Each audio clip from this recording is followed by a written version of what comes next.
अच्छा, हम सभी को जो हमारे लास्ट कॉलेज में या स्कूल में जो हमारे ऊंची कक्षाओं में जो हमारे टीचर्स पढ़ाए, हम सबको वही टीचर याद है कि हमारे कॉलेज में ये वाले सर अच्छे थे। जैसे कि मुझे भी वही याद है कि हमारे कॉलेज में अकाउंट्स के खरे सर थे। उनके जैसा टीचर आज तक मैंने नहीं देखा, ना ही अपने स्टूडेंट लाइफ में और ना ही प्रोफेशनल लाइफ में। हमारे मैथ्स के सर थे, वर्मा सर थे और मेड सर थे। ये लोग बहुत अच्छे टीचर थे, जैसा कि मैंने अपने स्टूडेंट लाइफ में देखा। ऐसे ही जैसे मैं अपने टीचर्स के नाम बता रही हूँ, ऐसे ही हर बच्चे के जीवन में कोई ना कोई ऐसा टीचर या हर व्यक्ति के जीवन में कोई ना कोई ऐसा शिक्षक आया होता है जिसको उसे लगता है कि इनके जीवन में आने से कुछ क्रांति से आई है। इनके जैसा मैंने किसी को नहीं देखा।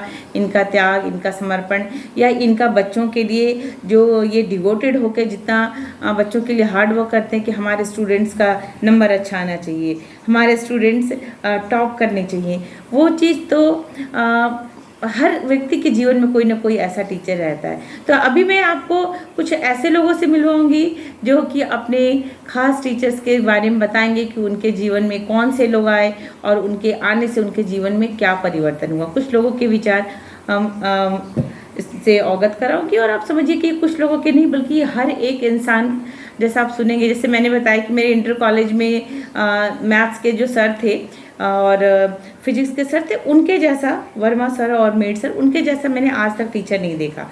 कोई बच्चा उनसे कहता सर ट्यूशन कोचिंग पढ़ने के लिए, तो बिल्कुल डांट के भगा देते थे और कहते थे कि क्या मैं क्लास में अच्छा नहीं पढ़ाता हूँ कि जो तुम्हें ट्यूशन की ज़रूरत है।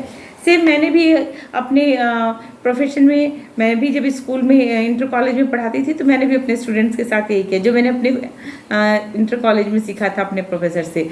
क्लास में इतना अच्छे से बच्चे को पढ़ा दें कि किसी स्टूडेंट को किसी कोचिंग की, ट्यूशन की ज़रूरत ना पड़े। और अगर शायद सारे टीचर ऐसा सोचे कि क्लास में हम बहुत अच्छे से पढ़ाएंगे तो जो एक पेरेंट्स के ऊपर बहुत ज़्यादा एक्स्ट्रा बर्डन पड़ रहा है कि स्कूल की महंगी फ़ीस, फिर कोचिंग की महंगी फ़ीस और उसके बाद रिजल्ट कुछ नहीं, तो शायद इसमें परिवर्तन लाया जा सकता है। हाँ, कुछ कोचिंग इंस्टीट्यूट बहुत अच्छा काम कर रहे हैं, कुछ हमारे टीचर्स बहुत फेमस हैं, वो बच्चों के जीवन में क्रांति जैसी चीज़ें ला रहे हैं। लेकिन फिर भी महंगी फ़ीस का भुगतान तो पेरेंट्स को करना पड़ता है।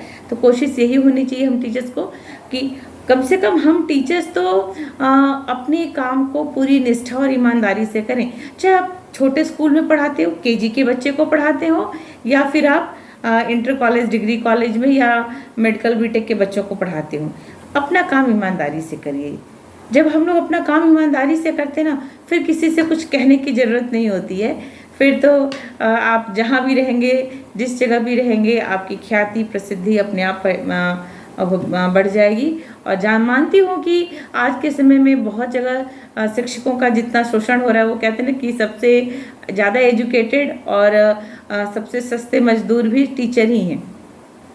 आप सब समझ सकते हैं जो भी टीचर्स हैं कि सबसे सस्ता और सबसे एजुकेटेड मजदूर वो टीचर ही है। जितनी कम सैलरी पे टीचर डिवोटेड होके काम करे, स्पेशली प्राइवेट स्कूल्स में, उससे ज़्यादा तो जो दिहाड़ी मजदूर होते हैं उनकी सैलरी होती है। ये सारी बातों से भी मैं एग्री करती हूँ। लेकिन फिर भी हम सबको कम से कम, अगर हमने इस प्रोफेशन को चुना है कि हम शिक्षा का काम करेंगे, तो ये इस काम में तो पूरी ईमानदारी होनी चाहिए।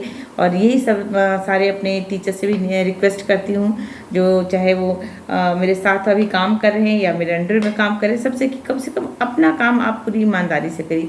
क्योंकि टीचर्स को देख के ही बच्चे सीखते। जैसे मैंने बताया कि मैंने अपने इंटर कॉलेज में देखा था कि उनके पास कोई ट्यूशन के लिए जाता था तो भगा देते थे। मैं क्लास में अच्छा नहीं पढ़ाता हूँ कि तुम्हें ट्यूशन चाहिए। तो सेम मैंने भी कोशिश किया कि जब तक मैं इंटर कॉलेज में मैंने पढ़ाई, तब तक मेरे किसी स्टूडेंट को अलग से ट्यूशन की ज़रूरत ना पड़े। जो भी मेरे स्टूडेंट्स ये वीडियो देखेंगे वो अपना कमेंट करके ज़रूर बताएं कि क्या उनको ट्यूशन की अलग से ज़रूरत पड़ी थी। जो मेरे स्टूडेंट्स हैं, स्पेशली इंटर कॉलेज की जब गर्ल्स को मैं पढ़ा रही थी, तो मैंने पूरी कोशिश की कि किसी बच्चे को ऐसा ना पड़े। और ऐसे ही अभी मैं आप लोग को दो लोगों से मिलवा रही हूँ, दो लोगों के विचार। एक नूतन है और एक और भाई साहब हैं, इनके विचारों को सुनिए, ये अपने शिक्षक के लिए क्या अपने विचार व्यक्त करते हैं। और उम्मीद करती हूँ कि आप सभी भी अपने शिक्षकों को, जहाँ हैं जिस भी स्थान पे कार्य करें, हम सभी अपने शिक्षकों को जरूर याद करते हैं।